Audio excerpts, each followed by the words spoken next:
गीत के संकेत केलन मास्टर साहब। डॉक्टर साहब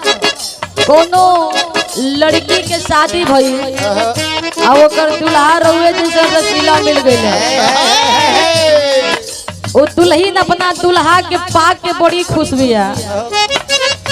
और परम पिता परमेश्वर से एगो बात कहती है। का कहे अर्जी लगौल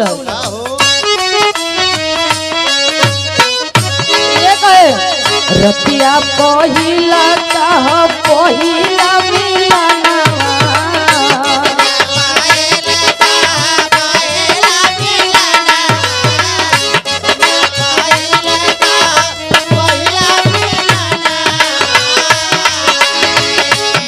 से भेटाइल बाड़े सजनी के सजनावा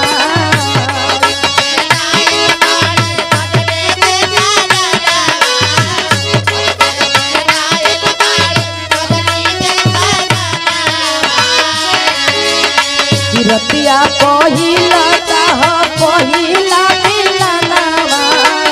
भाग से भेटाइल बाड़े सजनी के सजनावा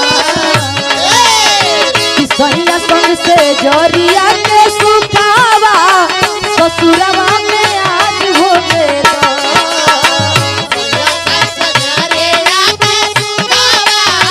ससुरवा में आज हो गया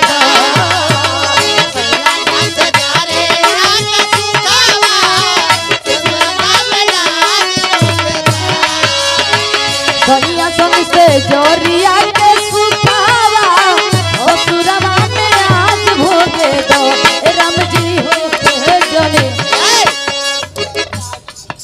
और आओ बड़े भैया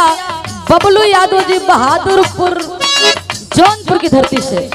ये सादर 200 रुपए का प्यार भरा आशीर्वाद बहुत बहुत इस लाइन पे क्या बात है। उन लड़की कहे कि सैया संग से जरिया के सुखावा ससुरवा में आज भोगेगा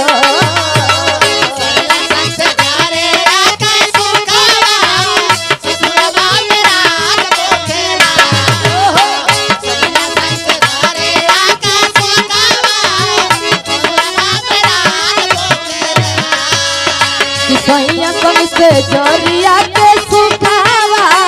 ससुरवा में आज भोगे दो राम जी हो के जनी राम जी हो के जनी बिहाली भोरावा परमुआ तोरवा राज भोगे दो राम जी हो के जाए बिहाली भोरावा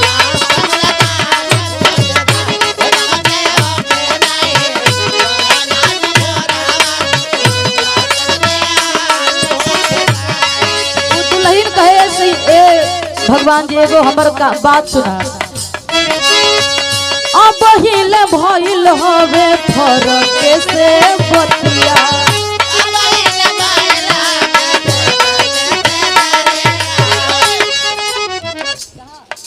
देखा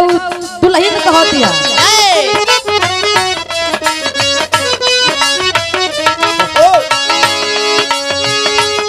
हिल भइल होके फरक से बतिया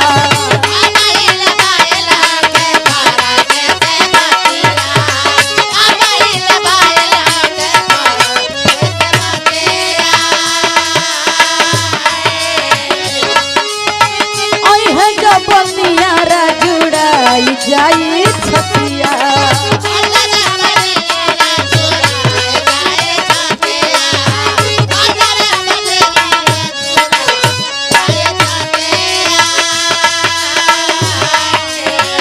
रस रस पापा के पलंगिया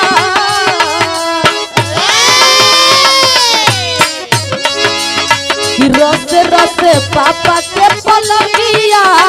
जवनिया मसाज होके दो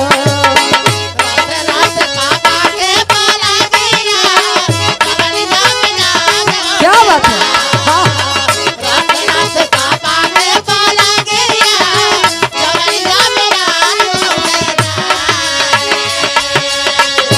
डॉक्टर साहब देखिए दुल्हीन कितना बढ़िया बात कहले बिया और बबलू भैया वो दुल्हन कितना बढ़िया बात कहले भैया। रजनीकांत भैया रसे रसे पापा के पलंगिया जवनिया मसाज होके तो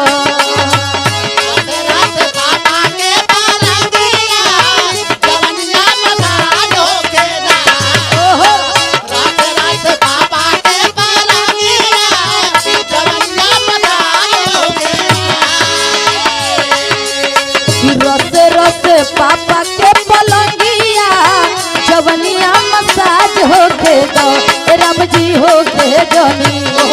राम जी होके जनी बिहाली भोरवा